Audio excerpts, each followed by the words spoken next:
Anda masih bersama kami dalam IDX Precision Closing. Pemirsa, Indonesia menjadi negara tujuan investasi 3 perusahaan energi listrik multinasional untuk membangun pabrik baterai sebagai salah satu industri pendukung proyek mobil listrik dalam negeri.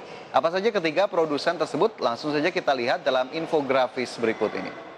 Di mana grafis yang pertama, pemirsa, merupakan rencana kerjasama pengembangan mobil listrik di Indonesia yang melibatkan beberapa pihak, di mana yang pertama ada Tesla yang kemarin proposalnya juga sudah diterima, di mana Tesla bekerja sama dalam pabrik baterai dan sistem penyimpanan energi. Kemudian yang kedua adalah LG dari Korea Selatan, begitu ya, dengan kerjasama pengembangan pabrik baterai lithium.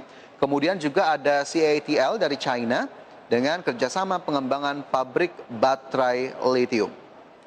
Menurut Deputi Bidang Koordinasi Investasi dan Pertambangan Kemenko Bidang Maritiman dan Investasi, Septian Haryoseto, bila nanti perusahaan-perusahaan seperti Tesla, kemudian CATL, begitu yang tadi, dan juga LG Chemical berinvestasi di Indonesia, maka akan menjadi kesempatan bagi Indonesia untuk belajar mengenai perkembangan teknologi yang terkait.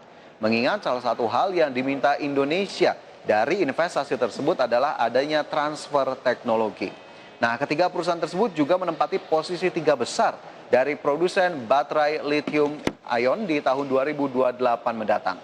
Dan kita lihat dalam infografis berikutnya, pemirsa, terkait dengan proyeksi kapasitas produksi baterai lithium ion di 2028. Kita lihat yang pertama dari TL, begitu ya, dengan 307 gigawatt hours. Kemudian LG Chemical 237 gigawatt hours, Tesla 135 gigawatt hours, BYD begitu ya 112 gigawatt hours, dan juga Samsung dengan kapasitas produksi baterai lithium ion di 2028 sebesar 94 gigawatt hours. Ya, terkait dengan rencana investasi Tesla di Indonesia, proposal investasi dari perusahaan asal Amerika Serikat tersebut sudah diberikan kepada pemerintah Indonesia pada pekan lalu. Dan menurut rencana akan dilanjutkan dengan diskusi yang juga melibatkan holding pertambangan Indonesia Main ID serta anak usahanya yakni PT Aneka Tambang Tbk atau Antam.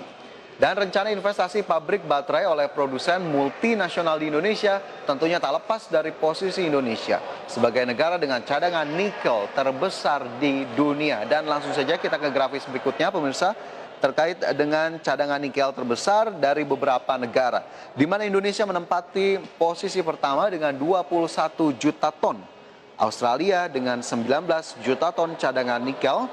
Kemudian Brazil menempati posisi ketiga dengan 11 juta ton cadangan nikel terbesar, Rusia 7,6 juta ton, dan Kuba 5,5 juta ton. Itu tadi negara-negara dengan cadangan nikel terbesar di dunia. Dengan posisi ini, lembaga riset Bank Investasi dan Keuangan asal Amerika Serikat Morgan Stanley memprediksi penggerak produk komoditas Indonesia dalam waktu dekat akan bergeser dari semula batu bara menjadi nikel dalam beberapa tahun mendatang. Menurut Morgan Stanley, nilai ekspor tambang khususnya nikel dari Indonesia akan terus naik seiring dengan peningkatan investasi yang signifikan dengan perusahaan-perusahaan di China dan negara lain. Kemudian masih terkait dengan pengembangan industri baterai dan pemanfaatan tambang nikel di Indonesia, maka pemerintah membentuk holding industri baterai dengan melibatkan sinergitas badan usaha milik negara. Kita lihat informasinya di grafis berikutnya, pemirsa, di mana terkait dengan produksi nikel begitu ya. Ini di grafis berikutnya, anggota holding BUMN industri baterai ada Inalum, kemudian Pertamina, PLN, dan juga Aneka Tambang ataupun Antam. Konsorsium industri baterai ini juga akan membentuk perusahaan patungan dengan mitra potensial asing seperti dari China, Korea Selatan, Amerika Serikat, dan juga Eropa, di mana negara-negara tersebut merupakan pemain utama global dan dapat mendukung pengembangan kendaraan listrik berbasis baterai di Indonesia. Dan kita harapkan holding industri baterai ini bisa berjalan sesuai dengan rencana dan dapat menghasilkan produk-produk bernilai tinggi yang pada saatnya akan berkontribusi tentunya bagi perekonomian Indonesia. Dan tentunya informasi tadi semoga bisa menjadi tambahan referensi dan juga acuan untuk Anda. Dan pemirsa, IDX Precision Closing akan segera kembali dengan informasi lainnya. Tetaplah bersama kami.